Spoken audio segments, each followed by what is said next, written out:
జై శ్రీరామ్. అప్పుడు రావణాసురుడు ప్రహస్తుడి పుత్రుడు జంబుమాలిని నా మీదకు పంపినాడు. వాడు భయంకరాకారులైన రాక్షసులను వెంటపెట్టుకుని నా మీదకు వచ్చాడు.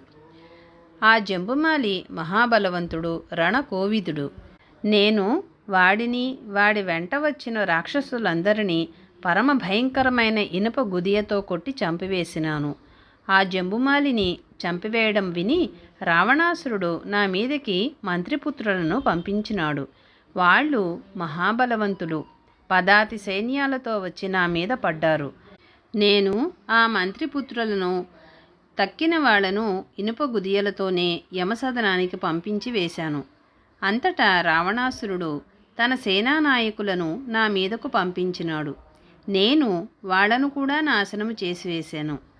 అప్పుడు రావణుడు తన కొడుకు అక్షకుమారుని గొప్ప రాక్షస సైన్యంతో నా మీదకు పంపించాడు. ఆ అక్షకుమారుడు మండోదరి పుత్రుడు, అయితే రణపండితుడు. తటాలున ఆకాశానికి ఎగిరి నన్ను కొట్టబోయినాడు. నేను వాడి 2 పాదాలను పట్టుకొని గిరగిరా త్రిప్పి నేల మీదకు విసిరివేశాను.